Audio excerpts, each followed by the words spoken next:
Are you sitting comfortably? Then we'll begin.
'Well, hello again, and welcome to the AFTN Soccer Show, broadcasting on CITR Radio from the unceded Musqueam territory at the University of British Columbia.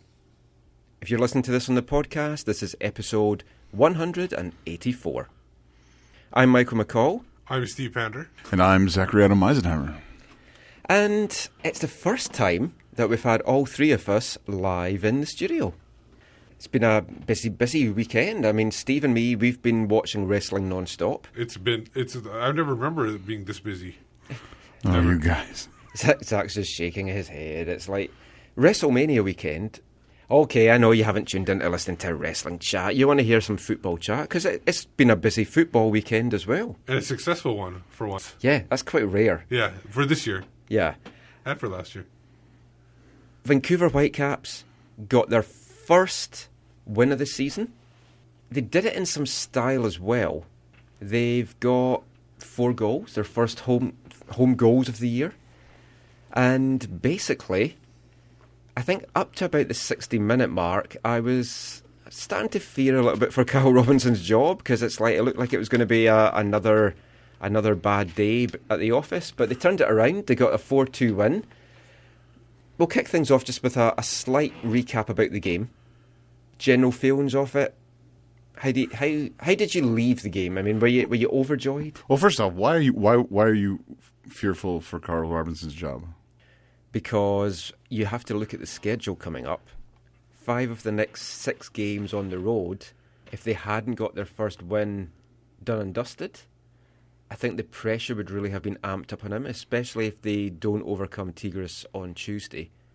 I just think there is a growing section of the fan base that would have been calling for his head. Yeah, but to interrupt you, sorry, if you know the FO, they are not going to be listening to the fan base. They're going to be looking at the bottom line, which means that if they do fire Robinson, they'll be paying a coach on this that's not going to do anything for them. Bingo. Yeah. And then on top of that, they bring somebody else in that they have to pay as well, and that's not going to happen. So Robbo is basically good for the year. I think I've just actually clicked for the first time that's what Breck Shea was going on about. He was talking about the FO. Yeah. Yeah. How do you get suspended for talking about the FO? Well, we might get suspended from this show if we start talking about them. But yeah, 4-2 win over LA. I've got to be honest, I didn't see it coming. Yeah. Yeah, no, it did come a little bit out of nowhere. That many goals. I think there was a lot of things that went into the positive performance and the positive result from last night's match. I think there's I think the break I think really helped, both in I think preparation for those who were in town. Some players went out of town, and I think you saw Christian Bolaños and Kendall Wasson go and have mostly positive experiences with their national team, and I think that helped. Well, they connected on a goal. Yeah, which is huge. Maybe we'll talk about that more later. Yeah. But and then you had, I think this transfer, this trade of Kekuta Manneh, I think has been a really positive thing. I know we'll probably talk about it more later, but I think one of the things that it's done is I think it's shown the players that no one is safe. Yeah, no one's place is is written in stone, and they need to fight. And so I think you saw that in a couple different ways. One, I think you saw that with just in general. So you saw guys like Christian Tchani really. That's the one I was going to mention. Yeah, he really was different yesterday. He really took took the opening that he now has in the wide areas. He took it to heart, took it seriously. He was attacking the box. He had a really great game overall. Besides scoring a goal, besides setting up a goal, whatever. And then you saw Mati Laba have a really positive match as well, a match-winning performance, a match-winning brace. And you got to think that part of that is the fact that he has more competition for his place in the team with the arrival of Tony Tchani, and also the working with Tony Tchani. I think was a huge thing for him. So I think there was a bit of a fire lit under a number of the players in what's happened, transpired in the last 2 weeks, and I think we saw that. Plus, let's be honest, LA was not really great. Yeah, I mean, well, the coach would definitely agreed with that. Yeah, and we're going to hear a little bit from the coach later. I was going to talk about this after we talked about the game, but we will talk about it now. Tony Tchani coming in. As you said, it's kind of like giving the players a kick up the ass. It's kind of been possibly what they've needed to just show that none of their places are safe. Kekuta Manneh was literally one of the faces of the team. In that he was used. I think the face of the team. Everybody knew him. His face was also plastered all over the city on billboards and transit and stuff like that. He was one of the more well-known players. He was one of the more recognisable players. To the American journalists, he was like hyped beyond belief because he's American. Yeah. And it would be 100% hype if it wasn't for Alphonso Davies. Yeah, and a little bit overhyped. Yeah, him going should send a message. And I asked Carol this yesterday in the press conference, and he kind of skirted around it. He didn't really answer it, which was similar to when Zach spoke to Robbo on Friday at training and was asking him a couple of questions that he kind of just skirted around as well. But he partially answered, I think. Yeah, I think the second time that you asked him. I can't even remember what the question was now, but it was a solid question. It was about the reasons. I asked him about. I think you said ask this question. Ask something like this if it doesn't get asked about. Was Kekuta moved on in part because of his defensive deficiencies? Yeah. And so Carl basically said, "Well, his contract, blah blah blah blah blah." Which that's a huge thing. It is a huge thing. So then I said to him, so I hear you saying that this is mostly about his contract. And then he went on and basically said, well, we have a lot of wingers. Yeah. So it's a multifaceted thing. Contract's a part of it. Depth in the position is part of it. A need is a part of it. His defensive deficiencies must be a part of it. I think the biggest one is the contract. And again, there are many sides to that diamond. There's many facets to that some maybe we can get into, and some we probably can't. But I think you are right, Mike. That the big thing was whether it was intended to be an effect or not. The effect on the other players on the team, like we said to Chera, a couple other guys. It did look like it on the field. They were attacking the ball. They were attacking the net, and they were playing with more purpose. And they weren't like it wasn't kind of a walkthrough. Although they did have that really bad moments in the first half when they allowed the 2 goals. I mean, when I'm thinking about the players that had to step up, the two that instantly sprang to mind were Laba and Christian Tchani, and they got the message. They totally stepped up yesterday. Both were excellent, and Tchani. If we talk about the goals, first of all, the first goal that Tchani got, he did really well. He had a chance earlier on, which was saved by that adventure that is Diop in the LA goal. But then he showed good composure, good hustle.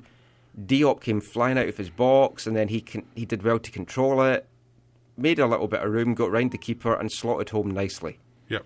And that's what we saw in 2015 for him, that kind of eye for goal. When he had the ball, you thought he's going to put it away. Last season just didn't get that at all, and he really rose to the game. And it was a good move, great ball from Shannon Williams to set it up, and a lovely little finish. Definitely, and even besides that one, there was another time in the first half where he got the ball in the box, and I think he he kind of dipped and dived around a couple of defenders, and he was able to get a shot off. I think it was blocked or stopped by Diop on that one. But he like I said, he was a great presence. Now, Laba, on the other hand, I'm going to disagree with you guys a little bit. I don't know if, Michael, you're on the same page with Zach or not. I thought he had a great second part of the second half. Yeah. I don't think he was that effective in the first half at all. I think he was playing this normal way. I think when Tchani actually came on, that's what definitely made a change. I don't know what it was about him, whether he didn't trust Jacobson in the first half or not. But in that second half, whether he saw a little bit of desperation or something like that, that after that 60-minute mark, that's when Laba was, what you saw in the second half in the last 30 minutes. That's when you saw it come apart. The thing for Matthias Laba, especially his first goal, our third, and you could say as well in his second though. I don't know, Michael. It looked like those drills they've been running in practice, where they've been trying to have one of the holding midfielders come into the box, and they're looking for them on top with passes from in and around the touchline. It looked like, seriously, do you remember that day of training, Michael, when we're like, is that Matthias Laba shooting from the top of the box? I think and we were like, it is. A couple of weeks ago. Yeah, and it looks like some of their work and training is paying off. Yeah. And I'll give you that, Steve. I think that Tony Tchani's being brought into the game did play a role in Matthias Laba's ability to get forward, and hopefully that's a good thing for us going forward, right? Hopefully that's a good thing for the side this season. Speaking of Tchani, I thought he was really good, like the way he was on the ball. A lot of people were comparing him to Gershon Kofi. I thought obviously the age difference, there's an age difference there, but I thought he was more composed than what Gershon was usually. Gershon was solid on the ball, but he was always like, it was a kind of, it looked like it was going to be an adventure where his body was going to go and the ball was going to go. Tchani seemed very composed on the ball and was very good. Yeah, I mean, one of the things we talked about during the first half was, like, Mati Laba, I think it was during the first half, there was one break where he was just sauntering back. In fact, it was the start of the second half. He was just kind of sauntering back. And I tweeted out, same old Laba, just showing no urgency to get back because he had pushed forward. Yeah. And he did get forward. I mean, even for Fredy Montero's goal, he could have had a hat-trick because he was the guy that was right behind Montero if Montero hadn't put it away. And you're not expecting him to be up there. Yeah. We've got to talk about the two goals that let LA back into the game. 2 goals in the space of 4 minutes from Romain Lettuce. Alessandrini or something like that. I hear he's very green. Yeah. But, I mean, he was so cool. He's like an iceberg. Yeah. Just with his finishes. Definitely. Good segue there. And the rest of the night will be lettuce jokes from Michael. Yeah. Lettuce and wrestling. The finish that he had, I mean... Well, the first shot was just a power shot. He just powered it by Osted off his number of body parts and off the post and everything. The second one, definitely, you're right. That finish was fantastic. He was able to bide his time. I remember I saw the replay on the goal. And he basically bought his time at the top of the box, allowed the defenders to kind of dip in there, and then he hit his stride into the top of the area, and that's when Boateng found him at the top of the box. So I think that was very effective. I mean, the second goal that LA got, I mean, the first one obviously was a bit fortunate. It just kind of bounced off David Ousted's nut, and it had crossed the line. He did his best to try and, like, get it back and claw it back, but I mean, it wasn't going to happen. But then the move for that second goal was really good, and it was a really cool finish, and he looks like he is going to be a really key player for LA. And we're going to talk a little bit about LA in the second part, as well as some other stuff in MLS. But when they went 2-1 up, you thought, oh no, this is it. It's the same old story. Same old story, yeah. But then Caps knuckled down a little bit towards the end of the first half, had a great chance when... Thanks to Diop again. Yeah. Well, no, before that, when Erik Hurtado and Christian Teixeira were piling forward, and Erik Hurtado, Mr. Confidence, thought, I can't score from 3 feet out. Easy. I'm going to try and score from just over the halfway line. And Teixeira was open. Teixeira was open on the other pass to Teixeira was of course. Pass. Yes, Christian was open for a pass. I'll give you that. But Diop was off his line, and I can fault Erik for not making the pass, but I can't fault him for trying. Like, I can fault him for trying when there was a pass on. But the one thing I will defend Erik on, and Zach might be right, maybe he thought Diop was so out of his mind that he saw Teixeira all open on the top, and he thought maybe Diop might go for Teixeira, so he might try to catch him out of the net. I mean, to be honest, anything was possible with Diop. Yeah, because I mean, if you look at the second chance where we had Diop was outside the box and we had an open net and we tried to pass. We tried the first half. In the first half, and we tried to pass it around. It didn't come off either. Yeah, and you probably would have loved to have seen Alfonso chip from distance then, right? So we had it both ways in that half. From the edge of the box and the chipping from the halfway line. I mean, how many times does that come off? I've seen Xabi Alonso do it a number of times. So do you feel Erik compares with Alonso? No, because one's a midfielder, one's a striker. You should have started stop there. No was the right answer right off the bat. Anyways, the second half. Yeah, second half. LA pushed initially. Yeah. Their coach, which we'll hear later, he felt that they should have had the game killed off by that point, but they didn't. Yeah.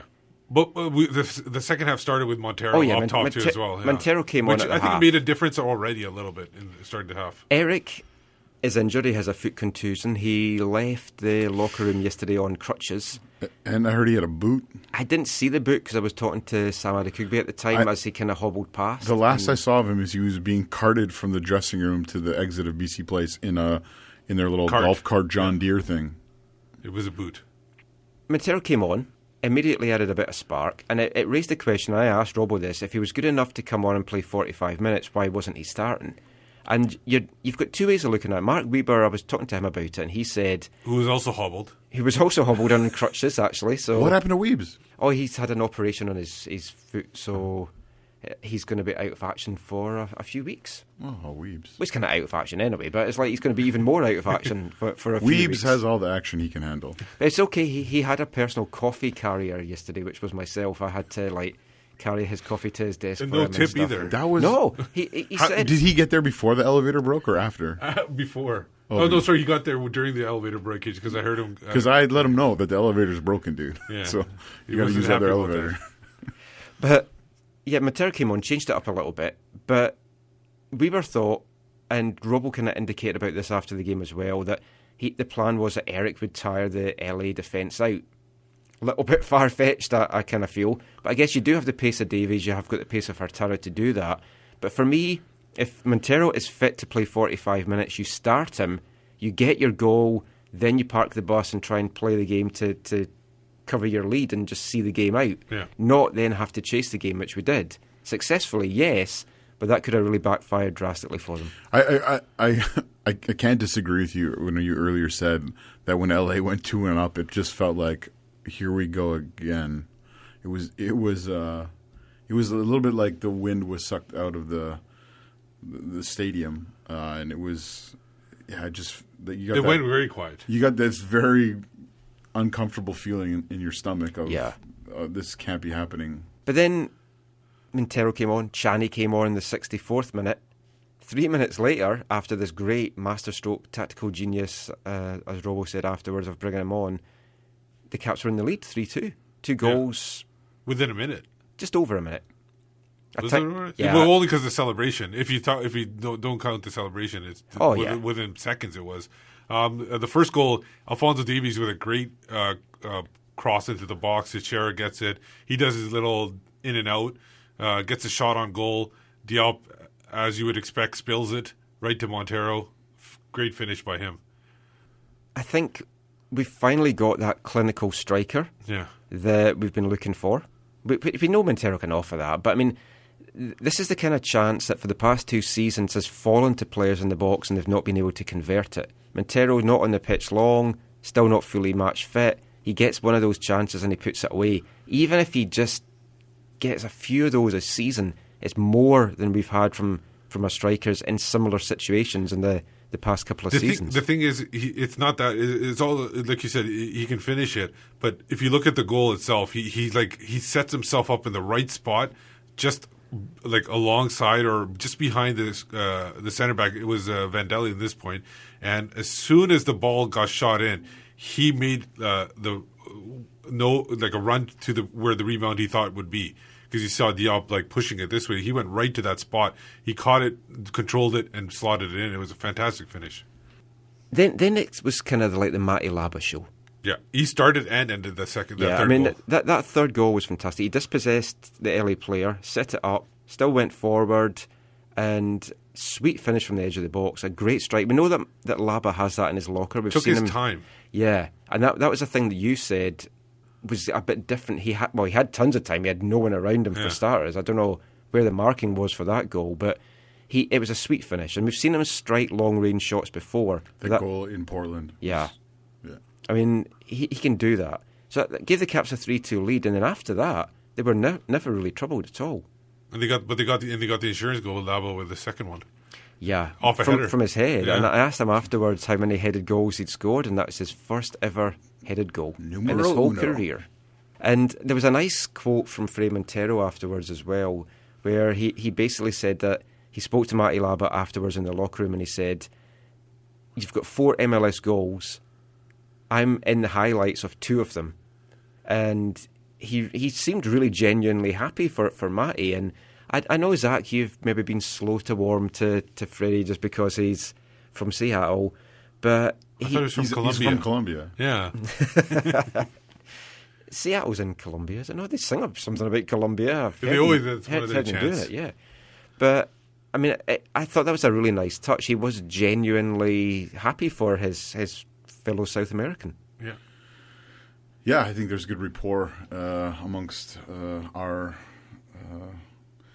I think there's good harmony in the locker room. I think even in the midst of maybe not the great start to the league campaign, I think there's good harmony amongst, especially not only but those Spanish speakers in the dressing room. I think really get along really well. And they're really supportive of one another and helping them integrate. It's very different to kind of the vibe that you got last year from the Spanish speakers, which, I mean, a lot of them are still there, but it feels a lot more inclusive. And Tony Tchani said that when he'd arrived, he said he was a little bit nervous of arriving, but it was very welcoming, and he felt included right away in the group. And Breck Shea as well spoke that this was a kind of locker room which to him was second only to the Dallas team of, I think it was 2011, he said, which was a fantastic locker room experience. So hopefully that's going to help as well. Last little bit to talk about Laba. Do you feel that with Tchani coming, I mean, Robbo said afterwards that the plan was, if Tchani's going forward, Laba fills the holes. If Laba's going forward, Tchani fills the holes. And we've never had 2 players that can really go forward before. Maybe we didn't know that Mati Laba had this, and we've been critical of him. I've said I'd be happy if he was traded. But if Laba keeps playing like this, unlocked by Tchani, happy to have him around for a long, long time. But can he keep it going, and are we going to see the best of Laba now because he has got a guy like Tchani beside him? Yeah, I mean that's the hope, and there's all kinds of factors into the game yesterday. But yeah, you hope this was a foreshadowing of what we have to look forward to with the 2 of them building a partnership together, and it's exciting. I think I talked to Matty before on Friday. I talked to Matty and just about asked him, because I've heard him tell other people this, that he missed Gershon Kofi. He missed having him next to him, and now he has a player that's similar to Gersh to play next to him, and it looked like it came off very, very well in the game, and very, very. I'm very excited at the prospect of it, because I do think the one thing is I think if Matty keeps playing like he did, they both can get forward, and that's the thing that would be amazing, and that would be we talked in previous shows about the concerns some will have, like for example LWO4 on Twitter, John Humphreys, about the double shield, right? And because if your double shield is just a double shield, then I forget who said it. Then you have no sword. You have no sword, right? Yeah. And so yesterday it looked like at least one sword. Yeah, and I thought we would have a song of the week, different from our wavelength section. So I found this when I was looking through stuff today. I don't even know. I remember I downloaded it from YouTube. I don't even know who it's by. But we'll just play a quick 20 seconds of this. This is a tribute to Mati Laba.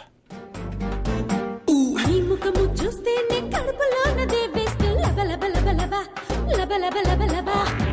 గొంతు వింటేనే డబ్బాలో రలసినట్టు డబ డబ డబ డబ డబ డబ డబ డబ పచ్చగడ్డి వేసేసి రకమే నువ్వు లబ లబ లబ లబ.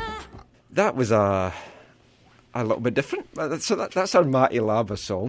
Sorry, why is that I don't understand. Why is that a they say laba laba? They're going laba laba laba laba laba laba laba laba.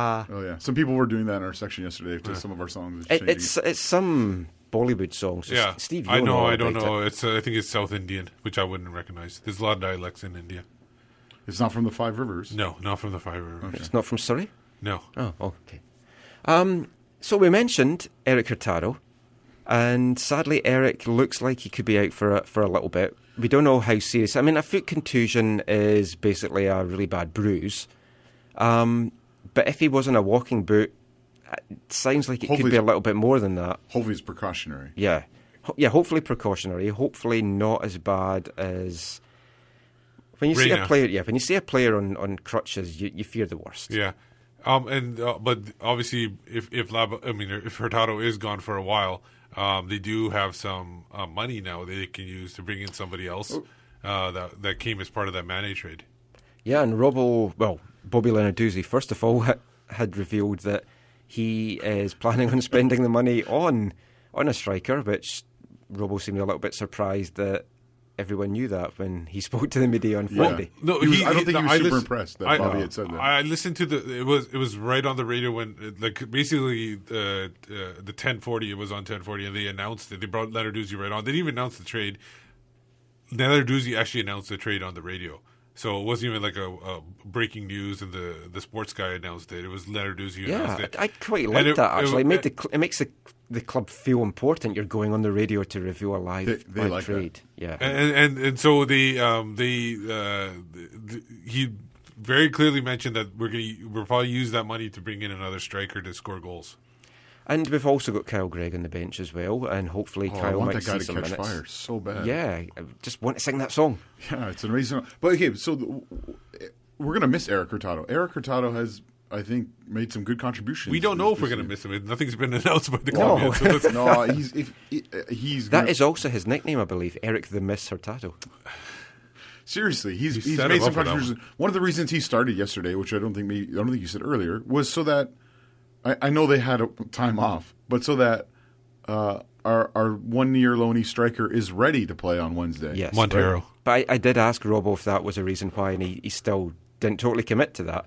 But Zach, you had a chance to speak to Erik at training on Friday, and we're going to play that for you now. And then after that, we'll have a couple of adverts and PSAs because we've kind of overrun as to when we're meant to play that. We talk a little bit too much here. It's the great thing about having no one on after us. We can just talk and talk and talk and watch the viewers, listeners. Thankfully, it's not viewers because I'd have to put pants on. But just talk. I'll shut up now. So anyway, you spoke to Erik Hurtado at training on Friday, just about his start to the season. So this is obviously pre-injury, and also just about his bestie, Kekuta Manneh, moving on from the team, how that made him feel. And it was a really good chat. It was a bit of a heartfelt chat as well. So it was Zach and our good friend Harjeet Johal speaking to him. So we'll just play that for you now. So here is Erik Hurtado.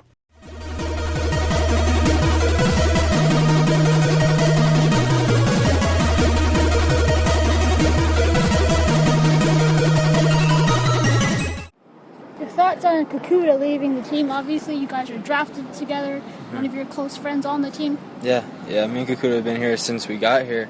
It's a new challenge for him, a new challenge for him. I'm excited for him, and yeah. What are some of the fond memories you've had with Scooter? Just hanging out, playing FIFA, watching movies, going around downtown, walking, getting to know the city, going around the seawall, going to the beach, just everything in Vancouver. Have you talked to him, gotten a sense of how he's taking the last 24 hours? Yeah, he's taking it okay. He's excited to get to Columbus and start a new challenge, start a new chapter in his life. And, I wish him the best. What does the trade say about the team and how they're doing right now? Is it maybe a bit of desperation or a move to get the team going? I can't make a call on that. I don't think it's desperation, but, It is what it is, and that's how sports are sometimes. And you played against Tony Tchani. What are your thoughts on him in that team and how he can fit in? He's a strong player, solid, athletic, box-to-box midfielder. And just looking forward to getting to know him as a player and as a person and training with him. And hopefully he can help our team out. Kofi. So they do the farewell video for him, and of course they have to include a clip of the shower scene. Oh, Did you ever get tired of seeing that? No, I mean, because it was with Kekuta, it was all good, you know. Anything that happens with Kekuta, everything's cool, you know. I mean, no hard feelings about that. It was really sad seeing that video. I'm not going to lie, I teared up a little bit. He's like my brother, my best friend here, and, you know. But, you know, it's a new chapter in his life, and I wish him the best. And then a more serious question. I think sometimes for fans, supporters, people in the city, it's hard not to view this in a very disengaged way. Yeah. It's like you're playing FIFA, you're playing Football Manager, you make a move, you bring a new person in, you move someone out, whatever. It's not real, right? Like for you, you're missing a friend, you're missing a relationship. Not just you, but your players on the team. Yeah. How do you process that? How do you get over? I mean, you've dealt with some other guys leaving in the past. Yeah. What does that look like for you on the inside? You know, it happened with a few players already so far, like you said, and you know, I just gotta, with Kekuta, it fully hasn't processed yet. You know, it started hitting me today when he wasn't at training, when we weren't laughing, making jokes in between different drills, not seeing him in the locker room because he sits next to me. And it's, you know, it's a new challenge, and we're going to keep in touch. Just got to, you know, FaceTime every now and then, call each other every now and then, you know. But I'll keep tabs on him, and he'll keep tabs on me. Hopefully we can visit each other in the off season. And then, more importantly about you, the season started. You're battling for a place in the side. San Jose away. Game starts well. Yeah. Really nice finish. How does it feel to score early? You know, get kind of that ball rolling and contribute in that way. Both the goal and actually the amazing assist, because I thought your assist was the quality, the turn, the pass. How did that feel? You know, where are you at, kind of, and just feeling about the especially the league season? Yeah. You know, getting that goal felt good. I forgot how good it felt to score a goal, you know, and it's the best feeling in the world for me. And it would help to get an assist for another teammate to score was good too, you know. And it's exciting to be back in the league and playing soccer because that's what I love to do, you know. And I'm just looking forward to the rest of the season and, like I said, helping the team as much as I can. Yeah. And then now, so as you fight, you got to fight. You always, it doesn't matter. Your whole time here, your time in Norway, you're always fighting for minutes. You're fighting for your place in the side. How do you focus on that, or what do you do, whether it's in training or the mental side off the field? What goes into that for you? For me personally, I just go in every day and do what I can and just be the best Erik that I can be. And the outcome will be the outcome. All I can do is control what I can do, you know. And I feel like if I put 100% in, then things will pan out for me and the team.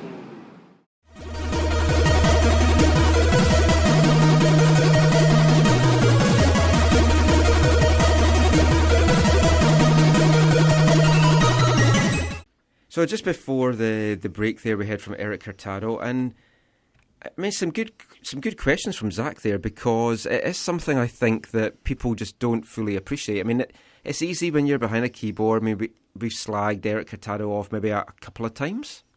Oh, a couple of times, yeah. Yeah, just a couple. But you don't really think of the fact that they're human beings. No, it kind of, when you're...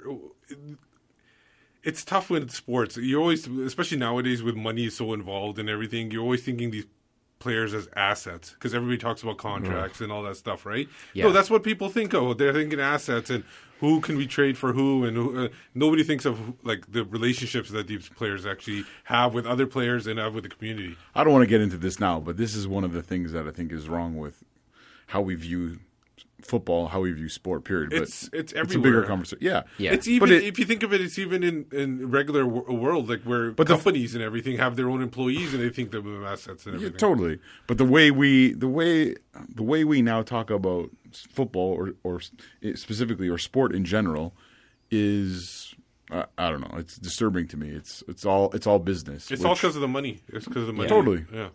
And it's going to be hard for a player like Erik to have been here with Kekuta all that time, and then he is your best friend, and he talked about all the things that they've done in the city together, and then they basically, one of them moves on. And Kekuta did tweet out on Friday. He flew to Columbus on Friday night. He was with the Whitecaps at training first thing in the morning just to say goodbye to all the players, and then went to the airport, and he did tweet out something along the lines of, "Stop making me cry, Erik." Yeah. So it must have been an emotional goodbye at the airport. For sure. Now, getting back to the game. Yeah, I mean, the last thing I was going to mention about the game... Sorry. Well, what were you going to mention? Well, I was going to ask you about the game itself. They obviously won against LA. Is that going to be the starting of the season, like give them a good kickstart, or is this, they have like 5 of 6 games on the road coming up?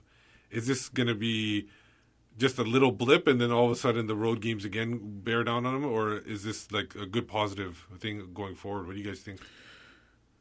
Well, I mean, the midweek here we have a massive cup game coming up, and so it's hard to. In some ways, it's hard to separate the two. In some ways, it's hard to not separate separate them. And so, hopefully, you hope this sets them on a run of good form. Tigres in the cup at home, Cascadia Cup match, RSL away, then Cascadia Cup match at home, Cascadia Cup match away in Portland. And then, we don't play at home till like May 20th or something, some awesome MLS scheduling. You hope this is not just a blip into good form and we're going to dip back into bad form.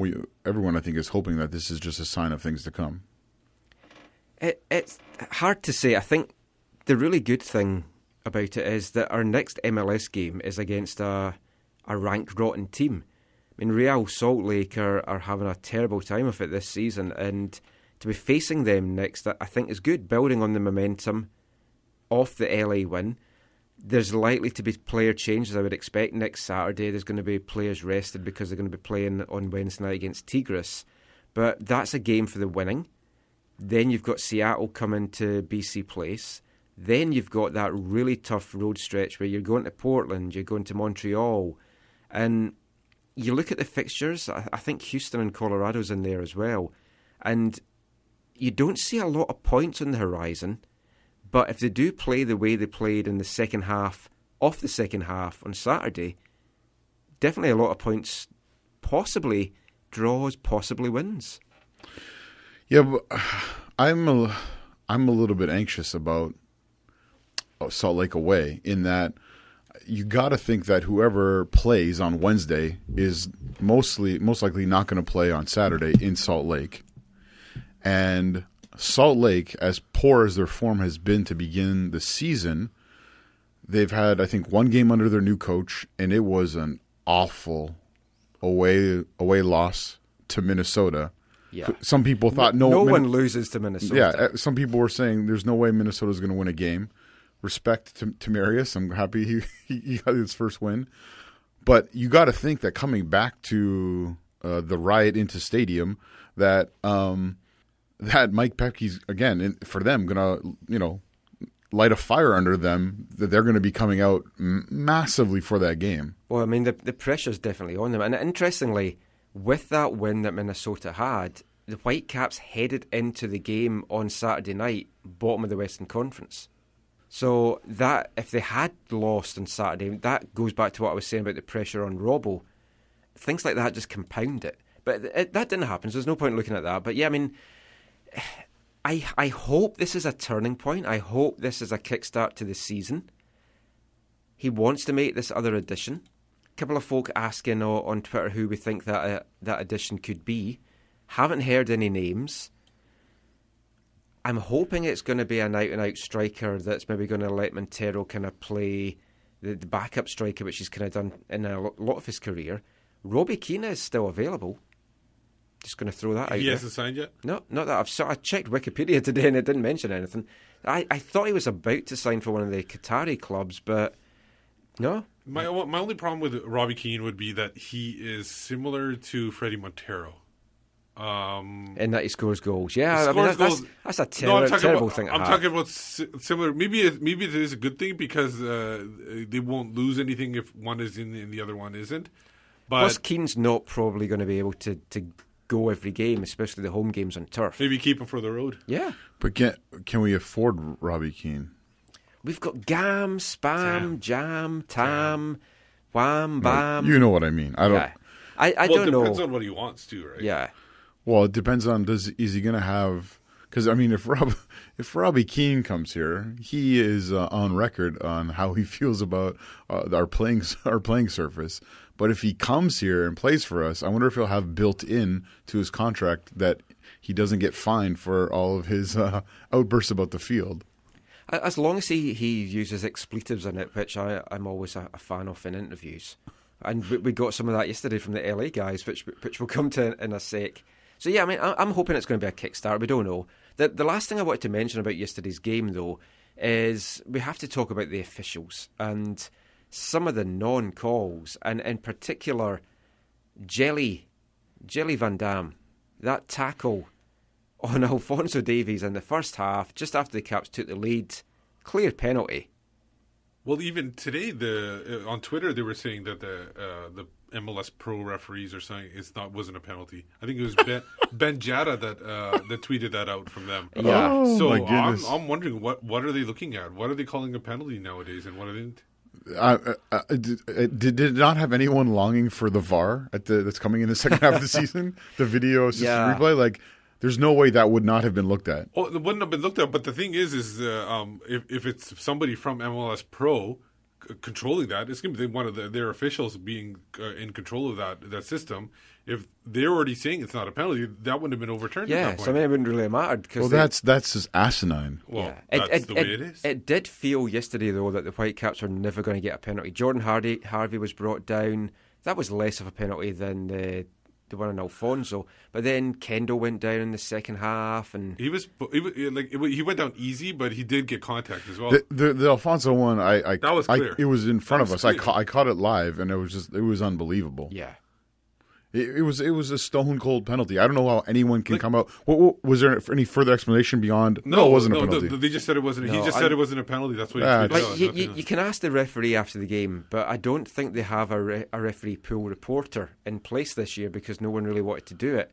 Har was doing it last season, but if you do that, you basically can't do anything else. Yeah. You have to handwrite your two questions. Yeah, that's ridiculous. Then you give it to the referee. And it could take an hour from the what an antiquated system. Give me a break. He writes his answer back, Yeah, and then if he's not sure about what you're meaning by the question, he writes, "What do you mean by that?" And then you have to rewrite it. I know it was a big deal on social media and whatever, but like, obviously it's not as big a deal because we won the game. Obviously, if we lost that game, it would have been, I think they would have found some way to get someone to ask the question. But that was a penalty, and you can't have mistakes like that being made by quote unquote the top official in the entire league, the one guy they brought in from outside. And even if the referee, if he didn't have a good angle, the referee's assistant, that guy was like pretty top drawer incompetent yesterday. I felt. Yeah, but anyway, it didn't affect the result. It was a win for the Whitecaps. LA, they looked a different beast from the LA teams that we've seen before. I'm not just meaning because they didn't have maybe all the big star names and no Robbie Keane and no Steven Gerrard and all the other guys that's come through. That David somebody or other that they had for a few years as well that seemed quite popular. Victoria's husband? Yeah, Victoria's. Golden Balls. Yeah. Victoria's Secret. And, well, he likes his underwear. It felt a different LA team. It was a lot more workmanlike, I felt, than what we'd seen in the years past. And it's a younger side. They've got a lot of LA Galaxy 2 players that's come up, as well as their head coach. Yeah, part of their residency and everything like that. Yeah. I felt their Schalke reject in midfield didn't have a bad game. I think he. For those people who don't follow Bundesliga. That's Jermaine Jones. Okay, I was trying to work out who you were talking about as well. He I thought he had a respectable game for them considering how poor they were as a whole. I think he was really did a good job, especially on one of the goals. I think he was a big part of that one. And they brought on Bradford Jameson the fourth. Yeah. And as I tweeted out yesterday, if he was anywhere near as good as the first three, then the Caps were in trouble. Turned out he wasn't, so they were actually okay there. But BG4. But you got to look at that and you say, okay, Jermaine Jones is making what? And we have these two central midfielders who are making What? What? Because we don't know. Yeah, well, based on last year's numbers, right? We'll find out in May. Jermaine Jones, we don't know, but based on last year's number, there's quite a difference there. And I thought Jones played well, but would you have traded that yesterday for what those other 2 or 3 guys did in the middle of the park for us? Yeah, no. I think it could be a tough year ahead for LA. But let's hope so. They always start slow, though. Yeah, they do. always start slow. Yeah, every but year. This year they don't have Bruce. There's Arena. no Bruce Arena. That to save might them. be the big thing. And in the past as well, and it's something I spoke to Bruce Arena about when I went down to cover one of their Western Conference finals in Seattle. He was talking about how the veterans that they've got, they've been there, they've done that, and they've got it over the line. Most of them are gone. Yeah, they don't have that this year. And looking at the back line yesterday, you've got Steris, you've got the LA2 player. Yeah, LA2 player, the right back guy whose name I've completely forgotten. Smith, I want to call him. Yeah, Nathan Smith. Nathan Smith, I was right then, it is Smith. LA2 player. He's an LA2 player as well. And then Vangeli. He's good. Cashley Cole. What's it? Van Damme. Vangeli? Vangeli, I don't know. You think you're thinking of Vangelis. But yeah, Jelly Van Damme. I loved his post-game interview. Dropped a few F-bombs. He apologised beforehand. So, I mean, that's always good when you apologise. Oh, beforehand. Oh, wow. Okay. Yeah. He said, sorry for my language, and then came out with the language. So, are we going to play that now? Or no, we don't have we don't have that because that was for LA Galaxy TV. So it was on They've TV. got LA Galaxy TV. Oh. I wonder if it's going to be like Arsenal TV and it's just going to have all the Galaxy fans going crazy on it. That's Arsenal fan TV. Yeah. We should have Whitecaps fan TV. We're working on that. We should get a little live camera going in here so folk can see us. I'm standing now because my chair is so squeaky. I had that issue before. Yeah, so we changed seats, and because I thought I'm lighter than Steve, it might not be so squeaky, but no, it turns out I'm a fat bastard too. So there we go. But yeah, Jelly was very honest, and I really liked the honesty of the LA players after the game. They basically said, "Yeah, we were crap." Yeah. Curt the coach just started off. Curt Onalfo, Mr. Grumpy. And the thing is he's as grumpy probably as Bruce Arena. Is that possible? But I think grumpier. But the demeanor, like while he was grumpy, he was kind of level-headed Arena. Yeah, and Arena had an arrogance about him as well, and he had the experience that you would let him off by being grumpy. Yeah, I spoke to Onalfo last year when I was doing something for the USL site, and wasn't as grumpy. He wasn't like super happy either, but he didn't come across as that. So we're going to play some audio now from the LA guys. We're going to hear first from head coach Curt Onalfo. Might have some swear words in there as well. Then we're going to hear from Jermaine Jones, and then everyone's favourite, Ashley Cole. Steve got a chance to ask him about Alphonso Davies, and we'll talk a little bit more about Ashley Cole once we come out of these. So let's hear now from the LA players.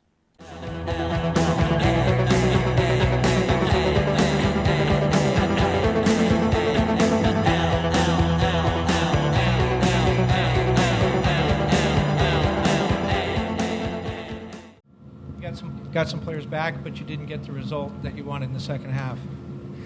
Yeah, I mean, we gave the game away. We were 2-1 up, and from the 46th minute to the 65th minute, we were really good. We were controlling the game. We created 2 more chances. We should have put it away. The game should be 3-1 at that point. Instead, we just gift them a second goal, gives them life, and then just gift them a third goal. So we just gave the game away. Credit to, obviously, Vancouver for their will to win the game, but it's a game we gave away. 3 points we just pissed away. Can you speak to what seemed to be the issue in the second half? Was it Montero coming on? I mean, it seemed to be. No, we gifted the second goal, and then we just gave them the third. Literally, just passed the ball to their player, and so it's simple as that. And good teams are going to punish you when you make errors like that. I don't want to comment on that. I'm not going to assess my player to the world. Curt was pretty adamant after, pretty disappointing. He said that you guys gave the game away. Do you agree with that? Was it that clear cut to you? Oh yeah, definitely. I think we if you come back and you're 2-1 in front and you play away, you have to bring it home. So but we make too many mistakes. Especially if you see how the goals happen, it's too easy. So we have to discuss when we come back to LA, and we have to step it up. And I don't say names, but I think inside we have to talk clear that we understand what we have to make better. What needs to get better? Where did you feel like you guys were making too many mistakes? This is easy to say. If you see like how we, or especially the front, have to fight for chances, and we have to play the chances out, and then you see the other teams.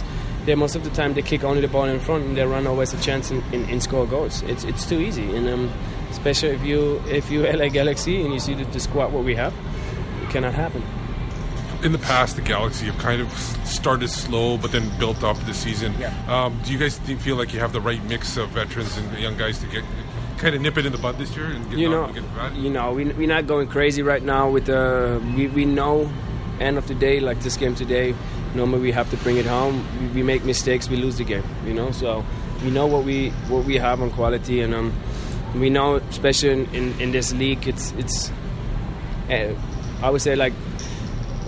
Most of the time, it's the beginning of the season is not so important than the end of the season to slide into the playoffs. So it's still not happy for us that we lose games where we want to win, and we want to try to win every game. And especially when you go on the road and you score 2 goals and you lose it. Actually, obviously a tough game, but just want to get your thoughts on going up against the young 16-year-old Alphonso Davies, and what did you see of him on the pitch going up against him? I think he's young. I think he still has a lot to learn. I think in this league he's gonna be dangerous. He kind of never stops working, but I think the way the team play kind of helps him because they leave him out wide, and what I've heard, people kind of focus on him, and the other guys kind of exploit that. But I think today he didn't do too much. So, how did you feel? You played. You came off. Did you feel like that was a little bit early, and how did you feel like you held up it?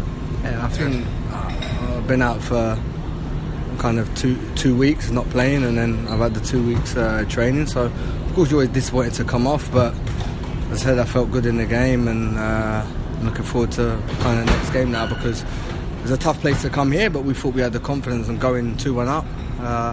We thought we should have been good enough to see it out, but we weren't to be, and now we have to look for on Friday. Do you feel like you guys just needed to look up for something? I mean, what happened in the second half? I think it was our mistakes. I think kind of we're giving the ball away in sloppy areas, and so I think we need to play more. I think we have the technical players to play, and we want people like Jal. It was not Jal's fault. It was I give him a bad pass. I think we have to just move a little bit more for each other because technically I think we're very good, but I said you have to play with confidence even when people's behind you, up your back. You have to have the confidence to play.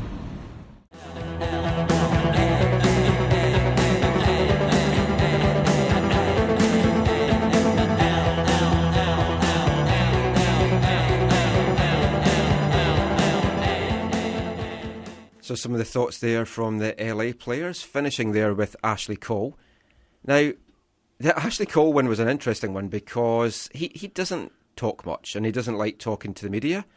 And the LA guy was like, you're only allowed 2 questions. Essentially, yeah. So Steve got in really quick with this one there because it was something that we were wanting to kind of find out what he thought about Alphonso Davies. Well, the thing is, and what I did was, and this happened kind of organically as well, that we got a message from the organization because they wanted that quote as well to see what he thought about. So when I talked to the LA guy, I go, I just want to talk to Ashley Cole, just want to ask him about Alphonso Davies. And he goes, that's not a problem. Then when he came out, it was just 2 questions.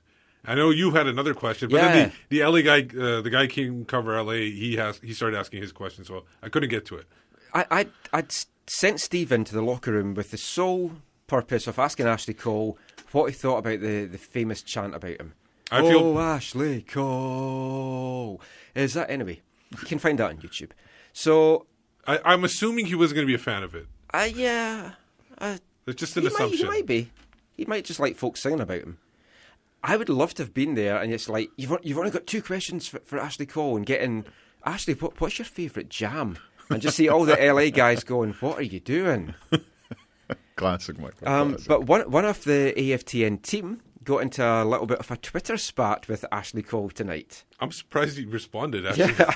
Chris Corrigan at Sailor C86, and throwaway tweet really from Chris. He had been watching the game and just tweeted out some thoughts on it.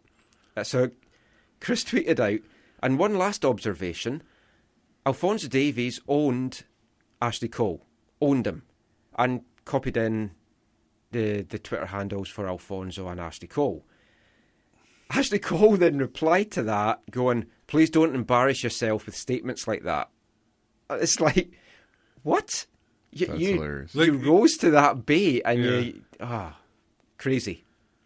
But yeah, I mean, Ashley Cole, he didn't have a bad game. He didn't have a good game. I thought Alphonso Davies did well, and Alphonso Davies, you heard Ashley Cole there saying that Davies basically didn't do anything during the game.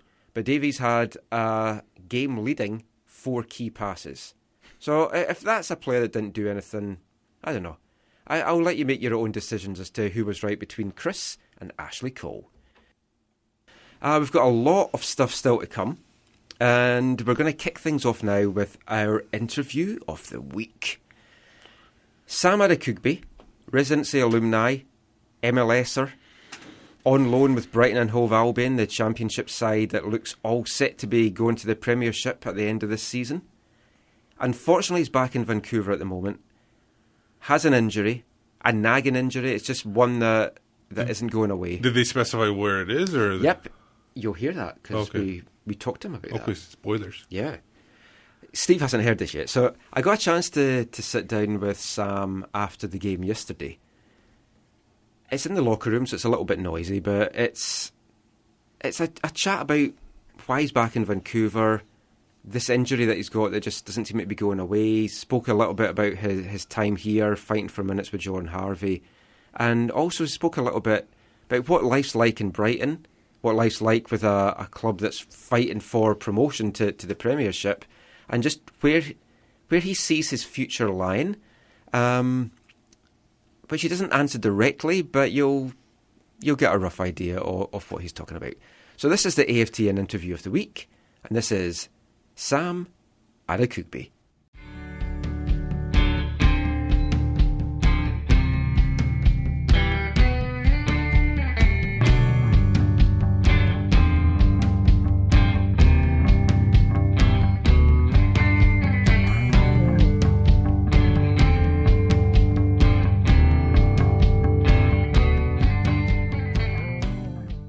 First thing to ask you, is it kind of mixed feelings being back? It's nice to be back and seeing all your friends, but the reason that you are back is kind of not the best reason, really, because you're injured. Yeah, I mean, it's my friends, right? So you also obviously miss them, but at the same time, I'm a bit disappointed to be back just in the fact that I'm injured and I'm having to come back to get physio. But, I mean, Vancouver wants what's best for me, and I want what's best for myself as well. And if it wasn't getting better there, I mean, I'm not blaming anyone, but obviously I'm a Whitecap player first, so it's in their interest to see what's going on. But I mean, it'd be one thing if they just sent me back, but it was under mutual decision, so it was understanding and kind of what was best for me without both sides being kind of greedy in a sense. So which I'm happy it was done with no discomfort and no problems. How are you feeling? Because I've been following you since you went there, and obviously you've had a couple of injuries. Robbo kind of indicated it was kind of like a nagging injury that's not going away. Yeah, I mean, it's been stop-start because I would like to think that I've done well there, but at the same time I've had injuries. I've been having like a hamstring problem. It's hard to say it's not serious because it isn't serious, but it has been a nag. And with the timeline, I can almost count it as a serious problem, but I don't look at it as that. I don't have any muscle tear, so which is a good news. It's just like a nerve problem, which is obviously kind of a result of what my hamstring is going through. So when people hear hamstring, I think, it keeps tearing it every time.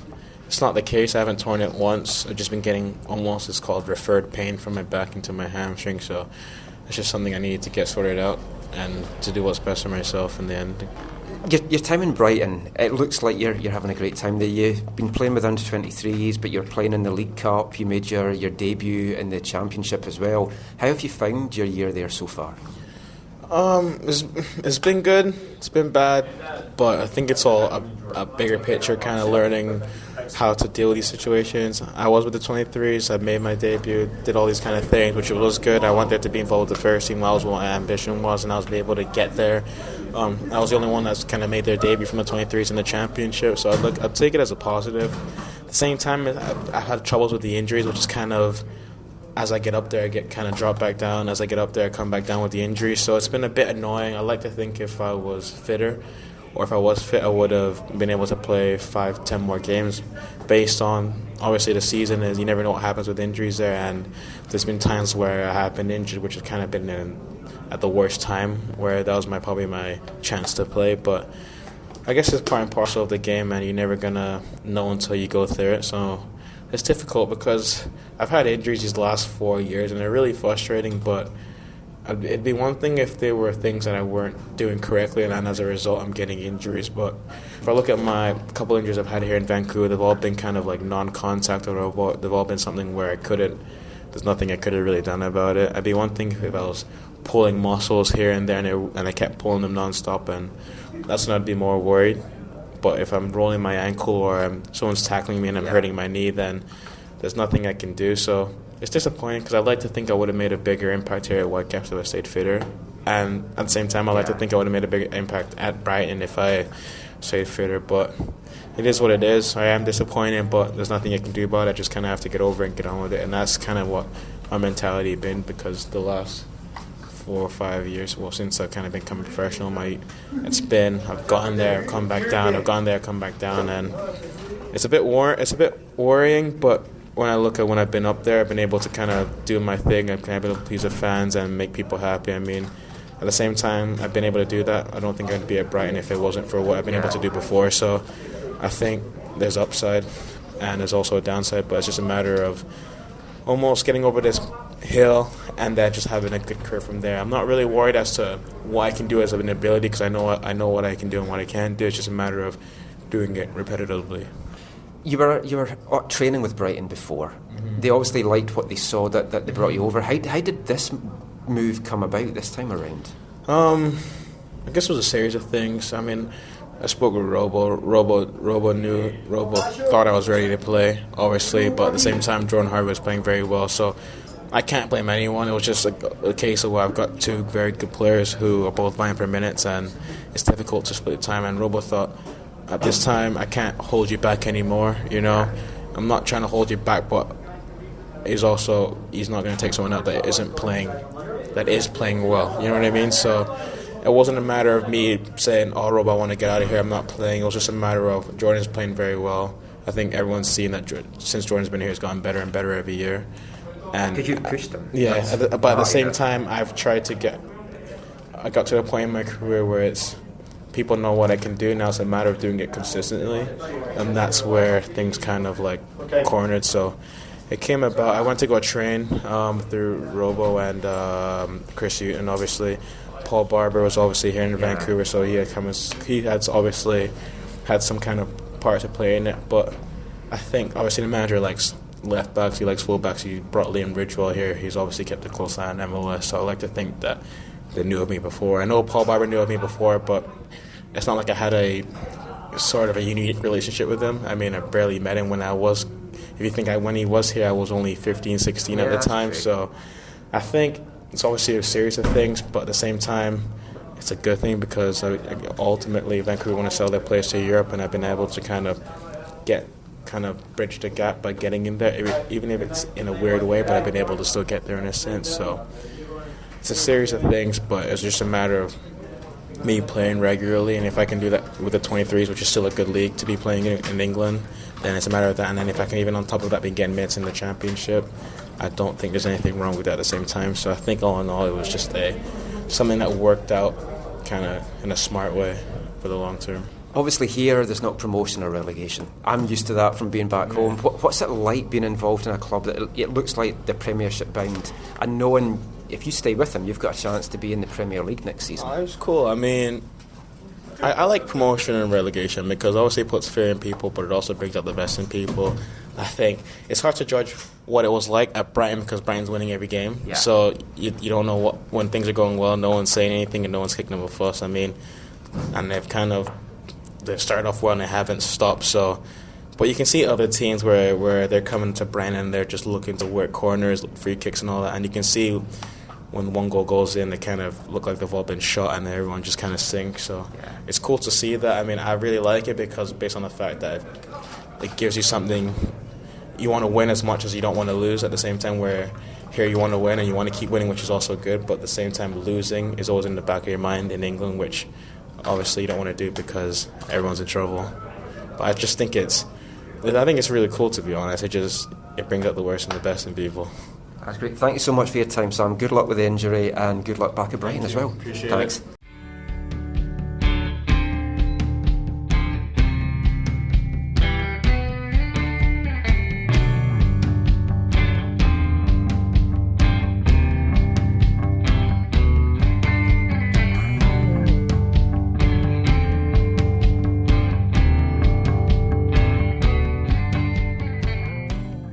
Sam Adekugbe there, just talking about his last few years, or last few months, with the championship side, Brighton and Hove Albion. It feels like years right now. He's been gone for a while. Yeah, and we were just like looking at it. He has been here for years as well. I mean, he came here as a 16-year-old. I thought it was 15, but Zach says it's 16. And I mean, we've watched him for years, from the under-16s, under-18s, and I remember when he came, we were just so excited.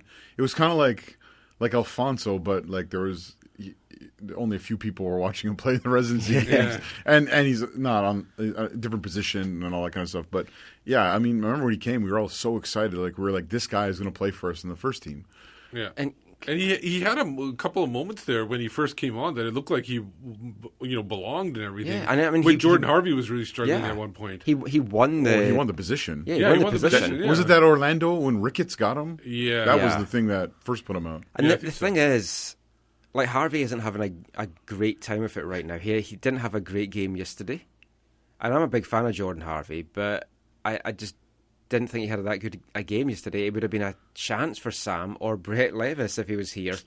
But of course, Brett's got his injury that's keeping him out till summer. And just going back, I remember when it was, because I remember a certain journalist in the city asked Jordan if he was going to be traded, and that was around the time when Sam was really ascending to the thing. Yeah. I don't want to, we won't mention that. So, question to put to you guys from listening to that is what you feel his state of mind is just now. He definitely cut a little bit of a frustrated figure, which is understandable, but it has to be really worrying for him. It's kind of like a Kekuta situation in that he keeps getting injured, and Sam's got this injury that they can't seem to get to the bottom of helping it. And when you're a young player, that's a big thing to carry on your shoulder. Well, I think it's probably similar to Kekuta as well. Sam, publicly said in that article a number of months ago, or however long ago it was, he wants to be in Europe. Like, he said in that article, no disrespect to my club or to the fans there, I want to be in Europe. And you know what? They shouldn't. Which is not. Fans shouldn't feel disrespected about that, because no, listen. It's the biggest leagues. When you go over to Europe, it's the biggest league. That's what everybody's going for. If you go to another sport, say like the hockey, for example, somebody's playing in Russia or Sweden or Finland or whatever, they want to come over to North America to play because that's the biggest league. It's common sense that if you want to be the best, you want to go to the bigger leagues, and there's more money there. Yeah. He's landed with a good club. He's landed with an ambitious club. He loves promotion and relegation. Someone call Ted, or someone get on Ted on Twitter and tell him Sam Adekugbe will fully endorse promotion relegation. As soon as he said that, I just thought, get Ted Westervelt. He'll be tweeting this out. I might do that, actually. When I put this out as a podcast, I'm just going to CC him and going, you'll like this, but he's very pro-rel. It'd still be easy to be pro-rel when you're at a club, or you're on trial or on loan at a club that is about to get promoted. Yeah, I think if he was with Sunderland just now, he might not be as big a fan. But I mean, he's enjoying his football there. He played some League Cup games. He made his debut in the championship, and as he said there, he's the only under-23 guy that did break through to the first team. And it's a different setup there as well. And the U23 it's a good league. It's not like a USL or so over here. It's a solid league. Well, I don't know. The Whitecaps beat some under-23 teams. They weren't that Wait, good. are you saying USL is not the quality you expect it to be? No, it's there are different. There's levels everywhere. The bottom line is, like, I think Sam has his dream, and I'm happy that he's begun to fulfill it. And hopefully when he looks back, this will be like a great step in what he ultimately wants to do. Because, yeah, I think he has gifts, he has talents, and I hope he gets to use them at the highest level possible. He's a very talented player. I really hope they can get to the bottom of this injury. And you don't want to see players leaving the Whitecaps because it's your team. You want the team to do well. But at the same time, as Steve said, you want these players to have the best career that they've got. And the thing is when they become, past their prime, and maybe are not good enough to play in Europe anymore, because you've given them that nice send off, they might come back and play for the Whitecaps, and maybe like a age 31, 32, where they can bring experience for the younger guys. No, you can't say MLS is not a retirement league. Shh. I didn't say retirement. I said past their prime. There's at least one player I know who wants to come back to end their career in Vancouver. Oh, it better not be Marcus Haber. No, it's definitely not Marcus That's Haber. good. Gershon Kofi? Never been a fan of his. That could be.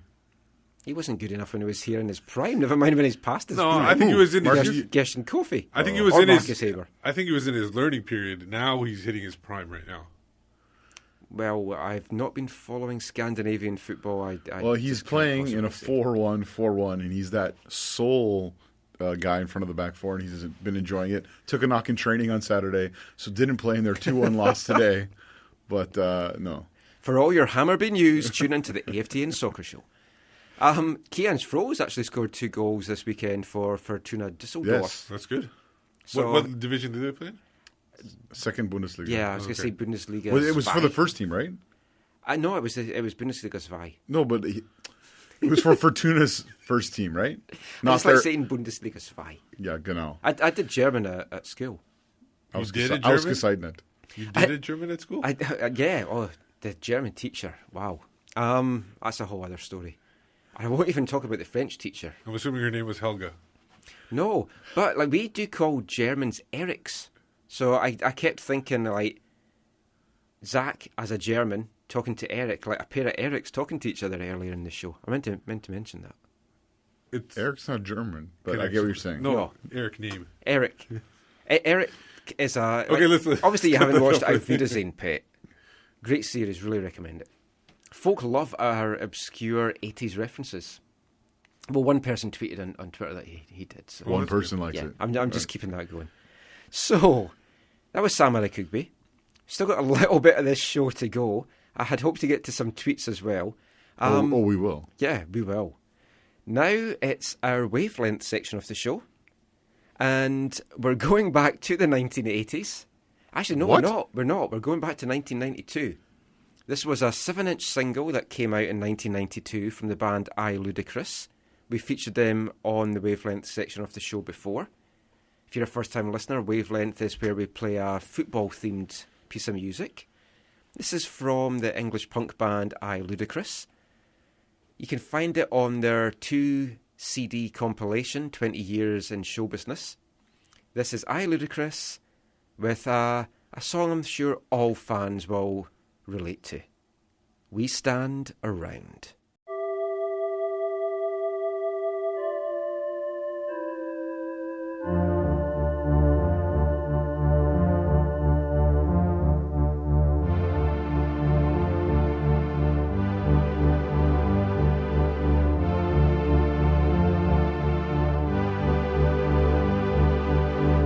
Stand around in wind and rain, locked in, voluntary, all ages, all male, all swearing, all cold.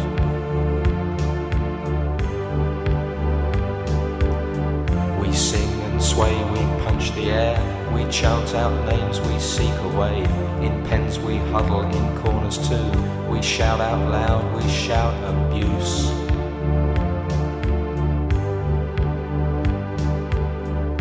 travel every Saturday. We go wherever we play and pay, spending money we can't afford. We are the fans, we go everywhere. In groups of two we punch the air, we sing and sway and dance and swear. We taunt the home fans humorously. Policemen eyes us with ill-disguised contempt.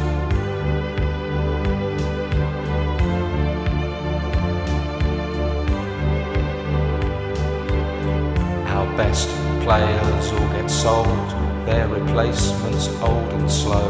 The manager raids the Sunday leagues, we have no youth team anymore.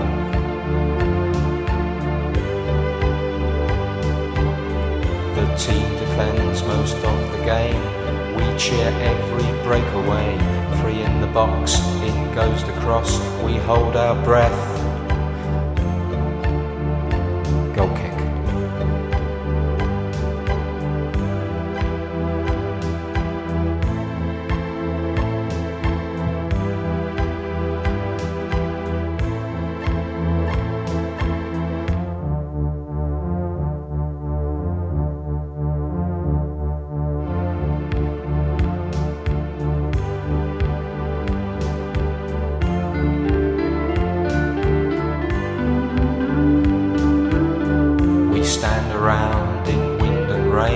Locked in, we sing and sway.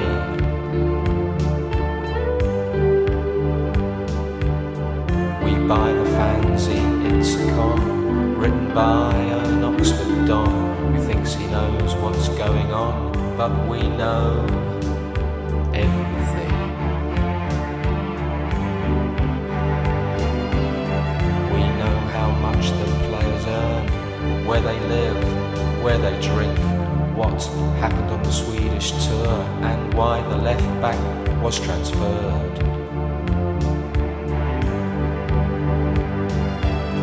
We make a scene in every town, our accents sting, our voices loud. Old ladies in shop doors cower, we are the fans, we have power, power, power, power, power. Some have scars of well-aimed boots, some wear scarves and some wear suits. And the police escort treats us with ill-disguised contempt.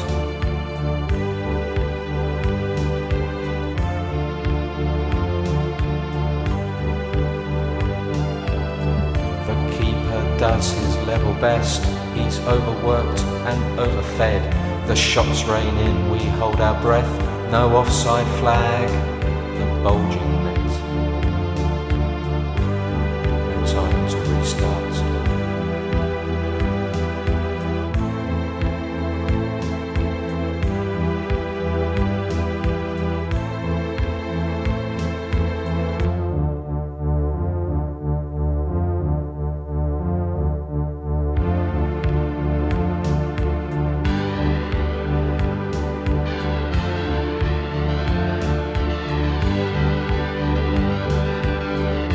Turn up every Saturday, we know every motorway. We travel miles, we don't complain, we stand around in wind and rain.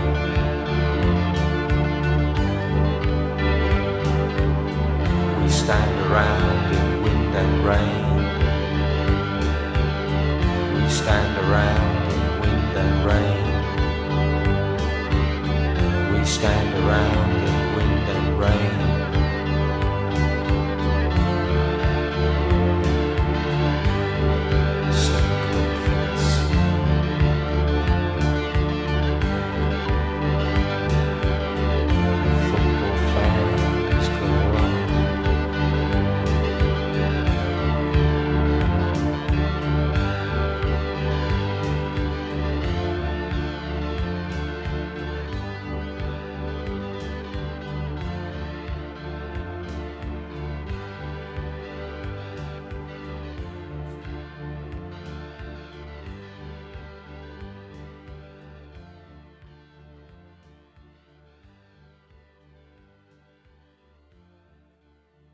That was I Ludacris there with we stand around, and I have to say, it didn't get a good reaction here in the studio from Zach and Steve. We had to stand around because if we didn't stand, we would have fallen asleep in the chairs. It was like reliving some of the worst matches I've ever seen. Yeah. I literally had to pour coffee in my eyes in order to stay awake during that one.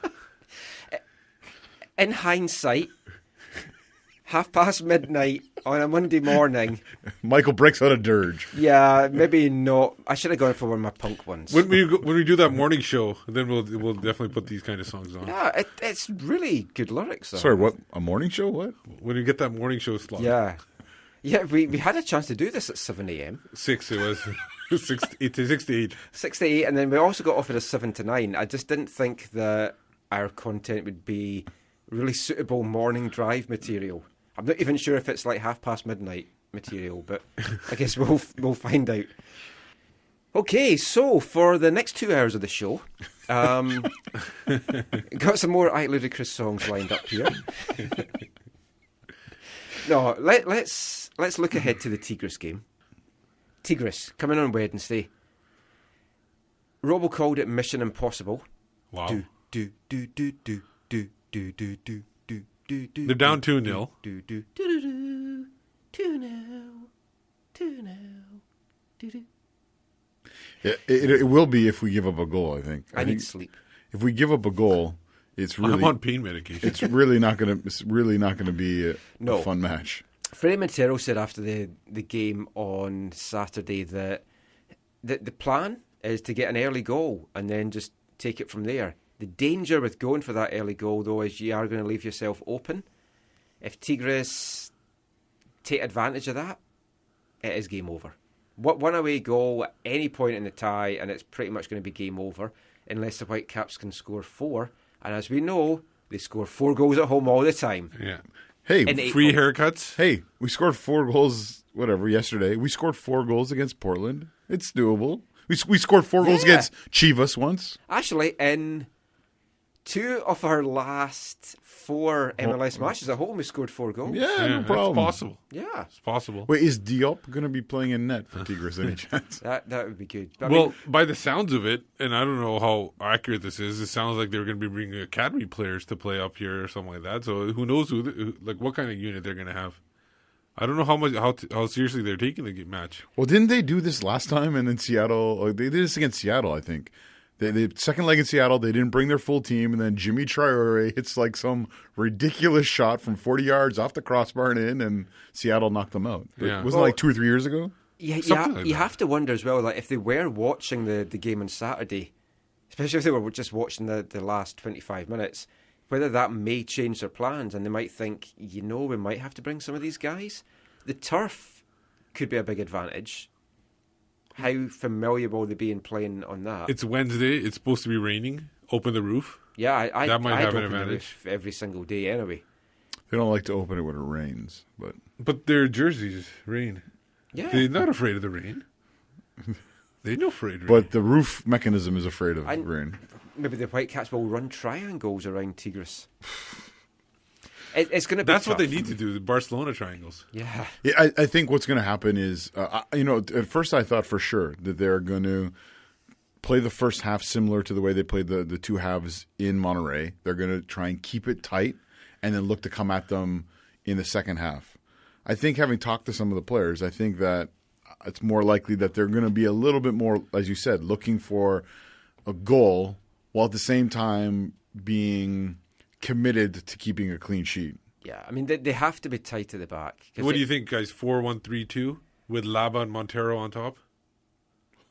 Did you say Laba on top? Yeah, Laba on top with Montero. You've got to ride the you got to ride the form. hot foot. The other thing, I haven't... Hot head. Hot head. I don't know if there's any... Talking about Brek Shea could be back for that game. Oh, he'll be... Yeah, I can't see Brek Shea not playing, actually, based on... But who do you take? Alphonso Davies. So... let's look at the team then. So one thing, I don't know if you've we didn't talk about this before. I don't know if you've heard anything, but I just in the tunnel after the game, I asked Tony, "Are you eligible for Wednesday?" And he said, "Massey Tunnel." Oh, the tunnel. Okay, gotcha. Sorry, we're not allowed in the tunnel. No. And Tony's on first name terms with him already. Yeah. And so I just said, "Are you eligible?" And he said, "We're working on it." So because the rosters are supposed to go in like a week ahead of time. Yeah. Well, no. You were able to file for the New York Red Bulls second leg 48 hours before that leg. Oh, then he should be eligible. So they should be eligible. Oh, sweet. So Mr. Tchani should be available, otherwise known Tony too. Tony the Chain Tchani was another tweet that we had suggesting a nickname for him. But obviously, Usted, do you keep the same back four that we saw against LA? Shannon Williams did well, so I can't see them putting in Nerwinski for that. Even though Harvey hasn't been playing that well, I can't see them kind of doing that either. Parker and Waston, I feel you kind of have to go with them in the middle. So I think the back four is going to be set. Yeah. And then if Chani's eligible, you have to go with Tchani and Laba. And Laba, yeah. Then that's where things get a little bit interesting. Because are you going to have... you assume the Colombian's going to be up top. Why won't you call him Fredy Montero? Why don't you? Why are you disrespecting our designated player? We've had complaints. Oh, have you? I don't know. Probably. No, I don't think so. It's not like he played for Deadpool. He listens avidly to this. Who's up at 12:40 to listen to this anyway? Who's complaining at this time? Fredy Montero is up listening to this. Well, let's just hope he scores a goal, or two, or three.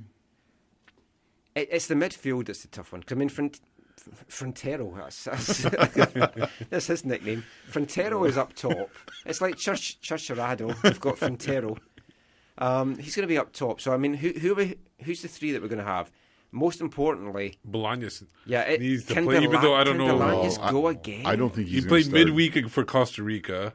Well, he came in as a sub. Tuesday. Yeah, but he played. He started on the Friday, came in as a sub, then started on the Saturday. I think it's a lot to ask for a guy that Robo had said wasn't even fully fit yet. Maybe you put Mosqueda, give Mosqueda a chance up there. Might be why he didn't play at all. Yeah. No, part of the reason why Nico didn't play was early. I think at the end of the first week off, he had a bit of an issue at training. Not again. Yeah, I don't think anything crazy. Okay. And so I think he got treatment for a session or two. But he was in full contention for this last match.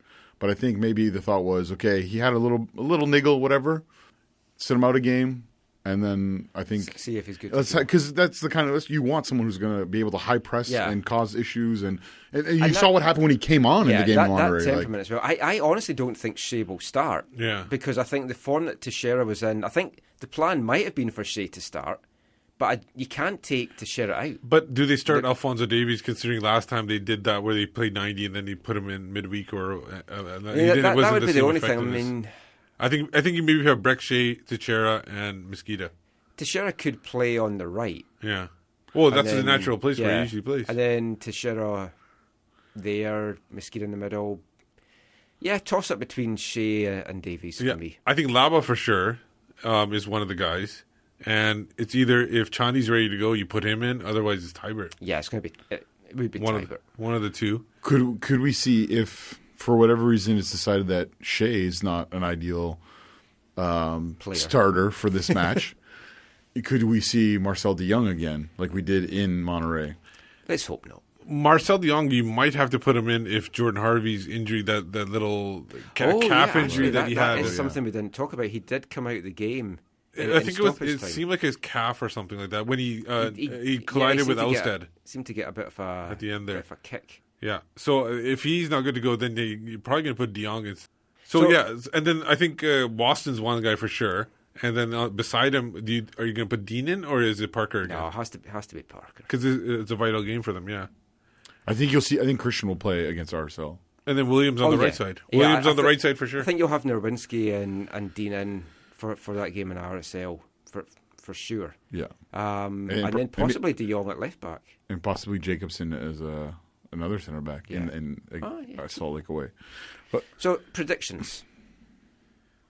I'll kick things off. So no one wants to rush in here. Well, I'm thinking right now. I am going to go for a heartbreaking 3-1. I knew you were going to say that. 3-1 Whitecaps victory on the night, losing to that 97th minute stoppage time Tigres goal. On a penalty? No, on Kendall Waston tripping over the ball because Fredy Montero gets in his road and then Zach just goes and loses it. Come on. Kendall's been great as captain, man. No, I'm not.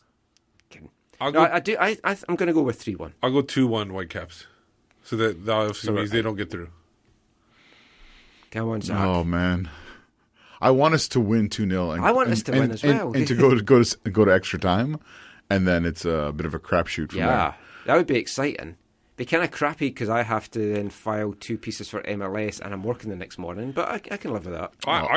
If it's something I want them to win 4-0. If it's something I want. I don't want to win 2-0 and then go to extra time. Just win it in regular time. Tigres to score first, and then the Whitecaps to storm back with 4 goals. Yeah. 4-1 has been a nice score for us in the past. Yeah, the place would go crazy. And I'll tell you how optimistic I actually maybe secretly am. I am meant to be going for a week down the Oregon coast after the Timbers game on the 22nd of April, but I have not booked it yet because that clashes with the Champions League final, and I'm thinking I could be at that. Watching the Whitecaps, just to stress. not watching Pachuca take on Tigres. Trip to Mexico might be nice. It's a massive occasion. It's a massive match, and wow, if we could pull that off, Champions League final, second leg at home, it would be something else. It would make that Puerto Rico Islander thing look like nothing. Eh? And you've heard it here first, listeners. If the Whitecaps pull it off, Zach is going to get Fredy Montero goal machine tattooed on his ass. We'll have a full videography of it. Facebook Live it. Oh, Periscope it. Periscope. And the thing is, periscopes anymore. No periscopes near his ass. Had that biggest pain I've ever been in. Okay, now the thing is, and the other thing is, if they do get advanced, they've all of a sudden become from top 24 to top 12 in the world. Oh yeah, and so easy there, Mike Martinego. Yeah. So you got to think that's a big claim to fame for them. Realistically, they are just a couple of wins away from playing Barcelona. Oh. Or Bayern Munich, which would just like... People should not be talking like that. Why? Football's about optimism. No, anyone that listens to this show knows that. No, but like just the whole like we might get to play Barcelona. Just focus on the semi-final. I'm optimistic. It's good to be that way sometimes. And talking of big games coming up in Vancouver, well, Langley, there's a big game coming up on Saturday. Langley Massive? USL home opener. Whitecaps 2. First of 6 games in Langley. It's the season opener. Hopefully everyone gets out to that. Been a tough start so far for the guys. They got the first point. Yep. 1-1 draw with Reno yesterday. Brand new team. Shout out to my man David Norman VI. Made his debut.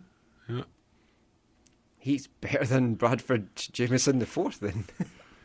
And they signed, recently they just signed another residency player, Glory Amanda. I'm going to go and speak to Glory this week at training. So we've spoken to Glory before. Check that out on AFTN. Anyway. Are we talking about any of the tweets or not? Yeah, let's get through some of the tweets here. And then we'll wrap the show up. Whitecap Scarf wanted to know what your feelings are, Zach, on general admission in the supporter section.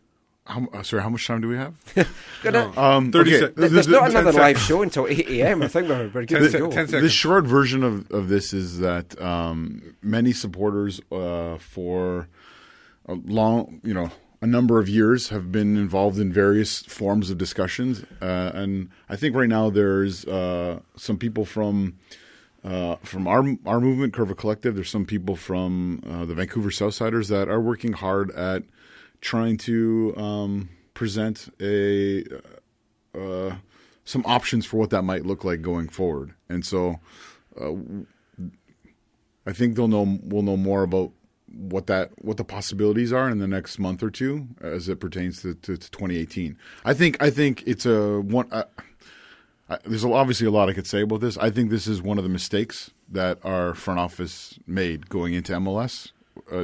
Obviously not the only mistake they made when it came to ticketing, but Steve wants to hear lots about that. But we won't talk about all that right now. Well, but we've got a tweet from Morbito who says that general admission will never happen because of the front office. Right, and that's definitely a possibility. And so there are people who are working at some of the issues that the front office cares about. Yeah. Which the number one issue to them is money. And I'll be honest, back in 2011, I was totally against general admission because I had a front row seat. Yeah, I don't have tickets anymore, so I don't care. Exactly, and then there's a longer story I could share where I too at that time didn't really care what was happening because I knew I was going to get whatever seat I really wanted at that time because of how the system was set up. But I look back on that and I say, wow, I wish I hadn't been selfish. I wish I would have said no. Some other things, should have been done. And for me, myself, I've worked hard to make it a part of what we do in Curva Collective because we run our section as general admission and it works totally fine. And we run away sections with multiple groups as general admission, no problem. But mostly no problems, I Ludacris should come up with a song about general admission. I think so. I think I would be I've able to got listen one. to That's in next week's show. Couple more tweets. Morberto again says, "Our pro referees taking the piss. It was a clear penalty." Yeah. And the Pigeon casuals say that we think that pigeons might be the way to go for 21st century post-game communication with the refs. There you go. Maybe a bit quicker than writing stuff down. We sort of answered this already, but Whitecap Scarf also asked about Sam staying in England. Obviously, he's going to go back. He's here just for this. He's going to go back as soon as he can. Yeah. And his loan goes till June. And I think even hopefully beyond that for him. I think even if Brighton Hove maybe don't want him, that I think he's probably put in a good show enough that other Champions League teams might be interested. Championship. If Champions League teams are interested, we're going to make a fortune. Yeah. Morberto again says, blame ticket pricing on Paul Barber. Barber didn't care about supporters because he thought this was Europe. Piss off fans, who cares? More waiting in the wings. Oh, yeah. And Morberto did work at the front office at that right, time. But it wasn't Paul Barber alone on that. I think that actually came from higher up, from ownership. But he did come here, and Morberto makes this point as well. He came here with a UK mentality for things that don't work like that over here. So it took me a while to realise. But stuff. Paul Barber, I know Morbs had issues with him. Paul Barber, I will say this: Paul Barber was no friend of football supporters. But I think our football club would be in a far better place if Paul Barber was still involved in being one of the stewards of it. I think he did a lot of good things when he was here, and I think he wanted to do more things, and some of those things didn't happen or couldn't happen. And like a lot of people who, when they don't necessarily fit in with certain people in our front office, they don't stay here long. And we could have a whole show about that. Maybe we will one day. Yeah, that's not for tonight. If you're still with us, thank you so much. This has been the longest show we've done so far. We're working quite early tomorrow morning, so we're going to wrap this up. But I think Zach's got one more tweet he wants to read. I got a couple more tweets. Someone asked about, do we see Kaden Chung getting a first-team contract, which is probably kind of difficult with Williams and Nowitzki, right? I think let him. He's not ready yet. Let him cook a little bit in WC2 for now. Could Paulo Tornaghi be traded? No, he'll be released if anything. No, he doesn't need to be released. He's in the last year of his deal. What I'm saying is, if he doesn't stay with the Whitecaps, there's no market out there for backup goalkeepers. Yeah. People could just pick up whoever they want. There's a lot of good guys coming through. So July 1st, he can do what he wants too. Yeah, his deal's done. Do we talk about striker? No one knows who the new striker is. No. Robbie Keane. He's like a human. Yeah. Anyway, that is going to be it for this episode of the show. Thank you so much for listening. I'm Michael McCall. You can find me on Twitter at AFTN Canada. I'm Zachary Admizar. You can find me at ZacharyAM on Twitter, and I'm part of the movement Curva Collective. And my name is Steve Pander. You can find me on Twitter at WhitecapsBeat. You can read all our stuff away from the numbers, aftn.ca. And I'm also the Whitecaps beat reporter for MLSsoccer.com and the Western Conference reporter for USLsoccer.com. Thank you so much for being with us for this long. We'll maybe make it a little bit tighter when we do the podcast, who knows. But I hope you've enjoyed it. Feedback's always welcome. You can drop us a line at aftncanada@hotmail.com. But until next time, thanks for listening. Take care. Beat those Tigres guys. And Mon the Caps.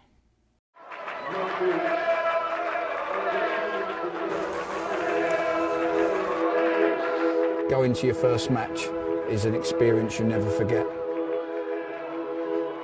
The atmosphere of what's going on around the pitch looks beautiful, and you always look and go, wow, I'd love to play here one day. If you get the bug, it's going to stay with you for life.